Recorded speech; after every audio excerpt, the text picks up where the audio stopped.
What's going on, guys? Ultra Nastasio here with FlytPath.com. Now in this video I just want to give you a little walkthrough of the DJI FLY app that you'll be using for your DJI Mavic Mini.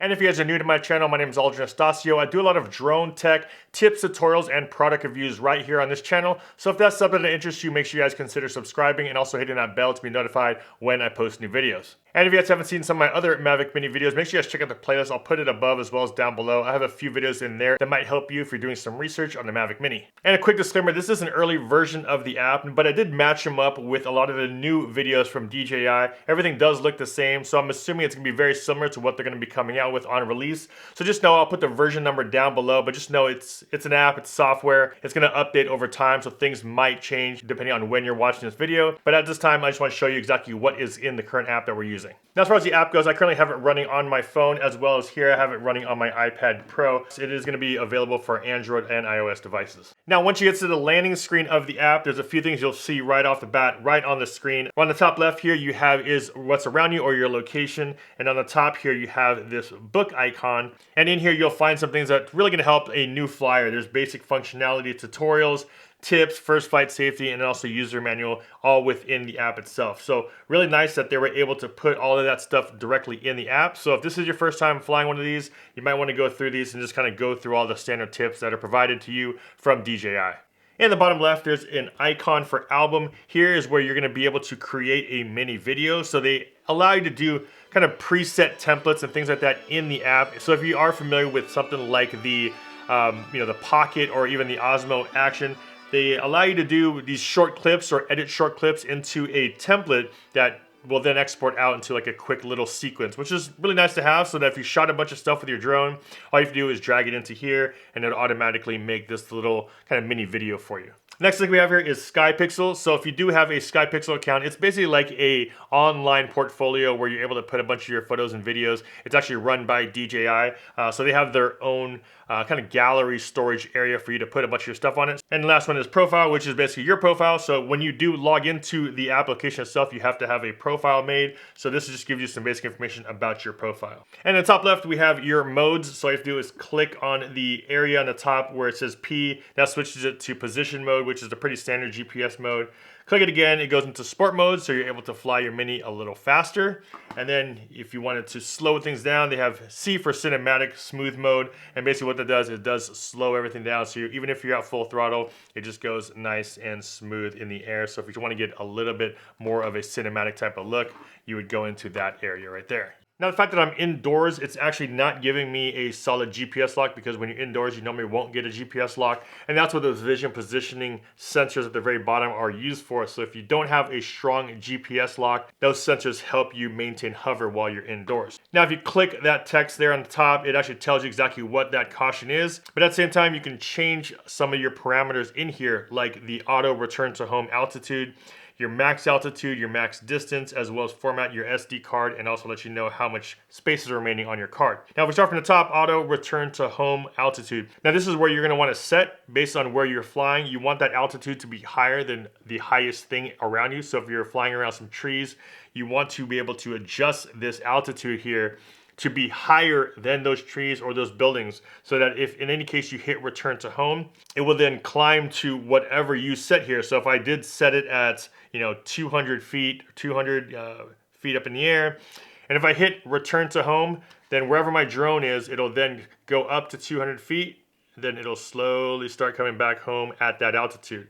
And the reason why you want to set that is that if you just hit return to home, and because of the fact there's no front sensors on here, and your return to home is too low, and you have maybe a building or a tree or something in that path, there is no sensors on the front here to stop it. So if your return to home is too low, you can then run the risk of hitting that object in front of you. So you always want to make sure that your return to home is higher than some of the surrounding things that are in your area. Now here next we have max altitude. Now you can actually go from 65 all the way up to 1,640 feet. But technically you're not supposed to be going above 400 feet, but it's letting you know here that you do have the ability to. Max distance goes anywhere from 65 feet all the way to no limit. So you can actually go all the way as far as you can. So same thing with that. If you set your distance, just know that you have to be able to make it back before the battery runs out. Next, we have format your storage card. So if you have a micro SD card, which I do have in here, you can actually format it from here. And like I said, just shows you how much photos or videos are remaining on your card.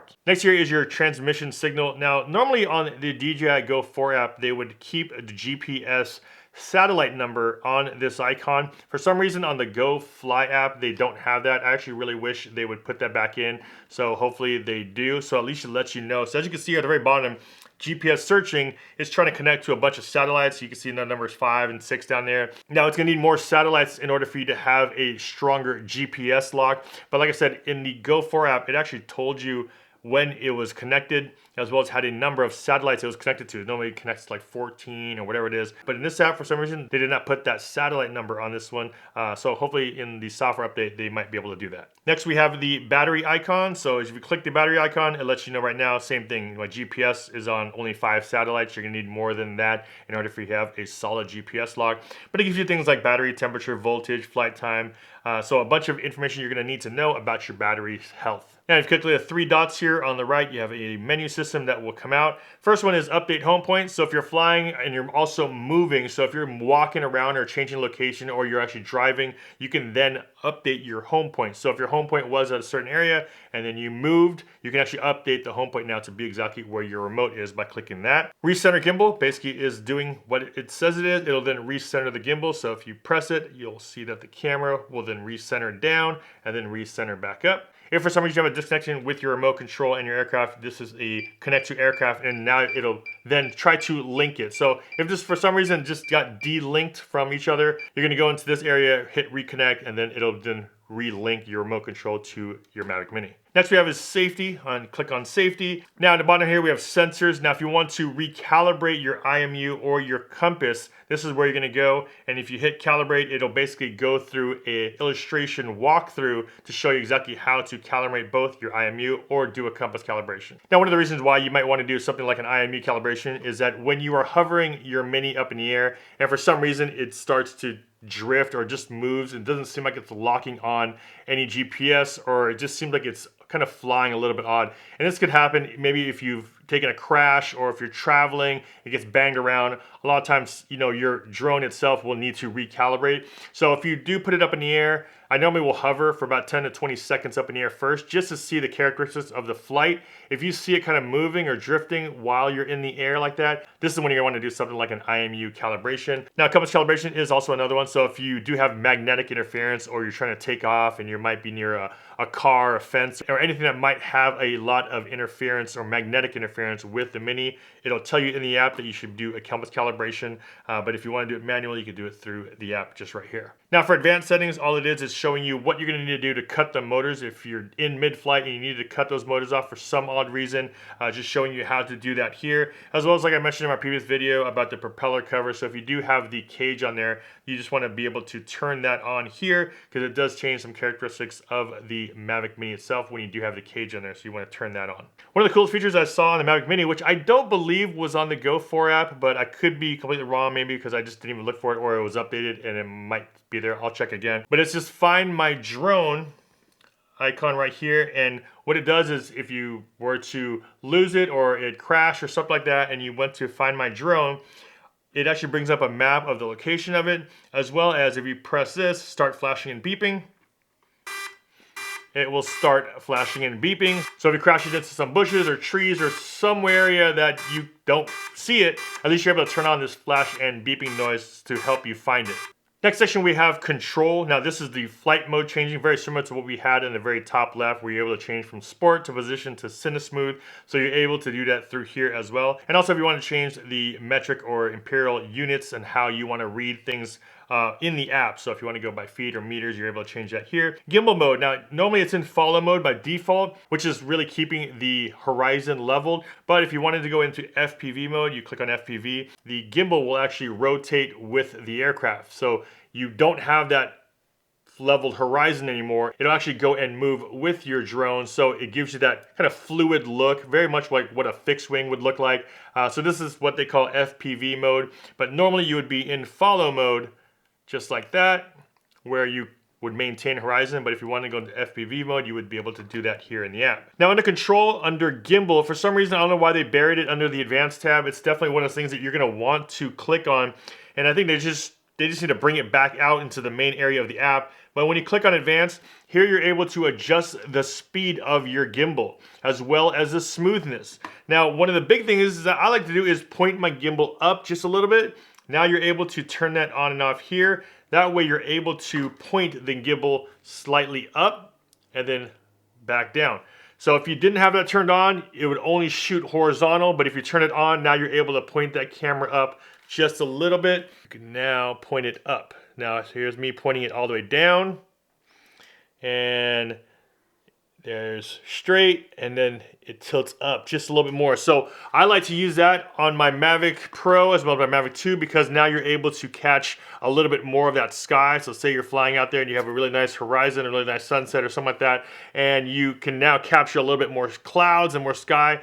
You can tilt that gimbal up. So they need to pull those gimbal advanced settings out and put it onto the main part of the app because it's definitely one of the things that you're always going to want to adjust. Next we have gimbal calibration. So if you saw something going kind of weird with your gimbal, maybe it's tilted, maybe it's moved and it just doesn't go back into place, you're going to want to do a gimbal calibration. Same thing, an illustration will show up and it'll walk you through exactly what you're going to need to do to calibrate your gimbal. Next we have stick mode, and stick mode basically gives you a few different modes on how you like to control your sticks. Now by default it's in mode 2, which allows you to use your left stick to go up, down, and also turn it left and right. And if you want to go forward, you use your right stick, it goes forward, back, and then left and right. But you also can change it from mode 1 if you want to mode 3. So there's a few different modes on here. It really depends on how you like to fly. By default, like I said, it is in mode 2, but you can also do custom modes, or you can choose one of the other ones, mode 1 or mode 3. Next we have RC calibration. So you'd go through a little walkthrough with this one. You actually have to power everything off in order for you to go through that walkthrough. There is RC calibration in here as well. Next we have camera. So when you click on camera, you have the option to shoot in 4:3 or 16:9. Also, you can now format your SD card from this area. Or if you go into advanced settings, these are a bunch of things that I talked about in some of my other videos as well, but things like histogram, I normally keep my histogram on. Gridlines is something I like to use, so you have all the grid lines that show on your monitor. Here you can turn those on and off here. I normally keep them, actually all of them on. Overexposure warning, so if you turn that on, if anything is overexposed, it'll then show you with these little zebra lines. You can turn that on and off here, so if I turn that off, now you don't get them anymore. But if you wanted to see something that might be overexposed, those little zebra lines will show up on your screen. Next we have video subtitles. You can turn those on and off, as well as cache when recording. So you can actually also set how much of the capacity you want to be cached while you're shooting. So that's gonna be changed here at the very bottom. I just have mine at auto at this point. And transmission here, we have frequency, so let me know I'm on 5.8. And then down below in channel mode, I leave it on auto. It'll then pick the best channel for me to fly on. If you wanted to go into manual, you can actually go into manual yourself and choose one. I normally just keep it at auto. Next we have the About tab, and About just really gives you the information as far as what firmware you're running, both on the RC, the drone itself, and also what app version you're running on your device. Moving down the screen, we have the photo video icon. When you click on the photo icon, it just has the photos letting you know that you're in single mode. There's also time mode if you want to do that. But in single mode, you're able to then do and change things like the settings as far as shutter speed and ISO. At the very bottom, if it's in auto, that means it'll automatically do it through the camera. But if you click on auto at the very bottom, you can now manually adjust your shutter speed anywhere from 1/8,000th of a second all the way to 4-second long exposure. So you are able to manually change your photo mode as well as your ISO. You can change your ISO from 100 all the way to 3200. You could do anything from a 2-second timer to 60 seconds. So if you want to do something even like a hyperlapse style shooting in the air by just flying it forward and then shooting a time lapse, you're able to do that as well. Now when we go to video mode, as far as the video mode options, you have video 1080p, you have 25, 30, 50 and 60 frames a second. If you jump down to 2.7, you have 25 and 30 frames a second available at 2.7K. Also, if you wanted to change the exposure compensation, you're able to do that in video mode. That's something I didn't talk about in my last video. You can't change manually the shutter speed and ISO, but you can change your EV or your exposure compensation here. So you do have a little flexibility of changing some exposure in the video mode, but not where I'd like it to be, which is more of a manual control of the shutter and the ISO in video mode. Right now, that currently only works in photo mode. And last icon we have in this mode is the quick shot. Now, quick shot you actually have to do while you're in the air, and it has the modes like droney, rocket, circle, and helix. I'm actually gonna have a full video about quick shots, so make sure you guys check out the playlist above. I'll have a video in there shortly on how to set up and use those quick shot modes. Next we have is, of course, the record button. So if you're in video mode, you press it, it'll then start recording video. And if you're in photo mode, you just switch that to photo, and then it'll start taking photos. So you can do it with that button right there. And going down, we have the play button or playback button. So if you click this, it'll now show you all of the things that we just shot. Here's a picture of photos and videos and things like that. So you can see basically your camera roll of your card through the app. At the very bottom here, we have the icon for GPS searching. Now, we are indoors, so we don't have a GPS lock. That's why you're seeing that red icon there flashing. At the very bottom left is your location as well as a map view. So if you click on this one here, it'll now show you your map or your location of where you are. As you can see, I'm in San Diego, so I can't really fly anywhere. As you see, all of these restricted areas. Can't really do much here, but I am able to fly in certain places, but as you can see, San Diego is a very difficult place to fly nowadays. And last icon we have is the auto takeoff. So if you click auto takeoff and you press and hold that button, your Mini will then automatically rise and hover a couple feet up in the air. So that was just a little app walkthrough of the new DJI FLY app, which you're gonna be using to fly your Mavic Mini. And that's about it, guys. If you guys got some value from this video, a big like would be much appreciated. It would definitely help out the channel. And of course, if you guys haven't already subscribed, make sure you guys subscribe and hit the bell to be notified when I post new videos. This is Anastasia with FlytPath.com. I'll see you in the next one. Take care.